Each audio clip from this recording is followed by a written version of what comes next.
students, today again we will continue with the same chapter number 1 that we have done with, and the name is equality. And we'll continue with the two more new topics, that is first topic is recognizing the dignity of an individual. When individuals are not treated equally, their dignity is violated. Nobody deserves to be treated unequally. Everyone deserves the same respect and dignity. Let's study about discrimination and its evil impact on the affected people as an individual and society as a whole. So students, yesterday we have talked about that equality is the important feature in our democracy. And so today our first topic is recognizing the dignity of an individual. You cannot unequally or you cannot discriminate anybody on the basis of their dignity. If a person's dignity is violated, you are not treating them equally, it means that you are not respecting them and you are disrespecting their dignity. So everybody in our constitution also, that every person should be treated equally, and we should recognize the dignity of each and every individual, which is whether a person is poor or rich, a person belongs to any religion, any caste, a person is white in color or it is black in color, a person is male or a female. You should respect each and everybody's individual dignity. Now come on to our next topic, that is caste discrimination. And yesterday also we have talked about this caste discrimination because this is one of the most important kind of inequality prevailing in our country. Caste discrimination means discrimination on the basis of caste. Caste discrimination is not only unfair but also unjust.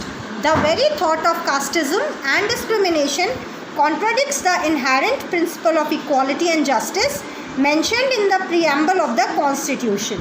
It means that any person who is the citizen of a democratic country should not be discriminated on the basis of their caste. And it is very unfair and unjust if you discriminate any person on the basis of their religion or caste, and it always contradicts, it always creates a problem which is just against of the principle of equality and justice, because equality, you all know that it is a important feature in democracy, that every person should be equal before law and every person should get the justice. So if we do the discrimination on the basis of caste, and if any casteism prevails in the society, then it means we are against the principle of equality and justice, and which is also mentioned in the preamble to the Constitution. It is one of the preamble also, that everybody should be treated equally and everybody should get the justice.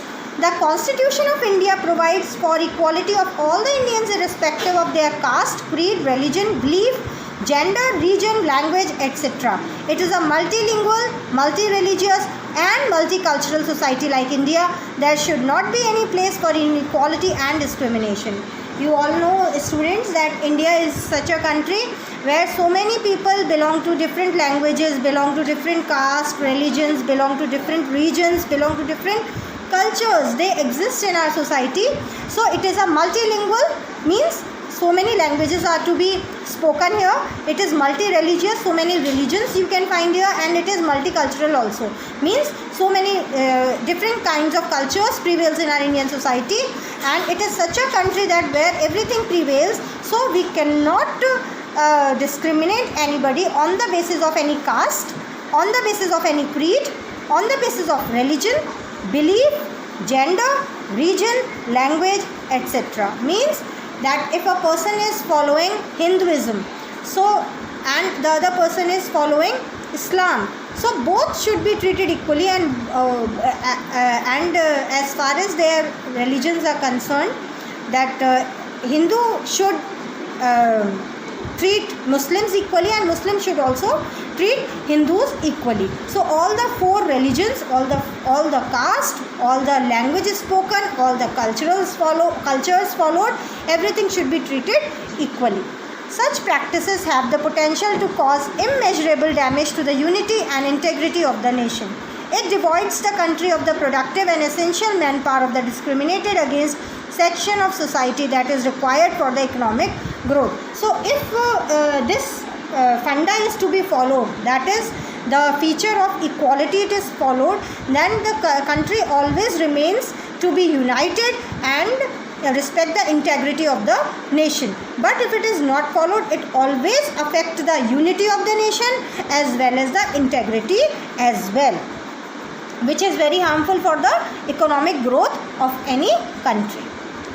The discriminated against section feels low and fails to give his best at the work place. We need to encourage the socially and economically weaker section for their betterment and for country as well. So this discrimination should not be prevailed on any behalf and against any section, because if a section is to be discriminated, it feels very low and they cannot contribute 100% towards the economic growth of any country, and it discourages them socially and economically as well. So we should encourage the socially and economically backward sections of the society for betterment and development of the country and of their section as well.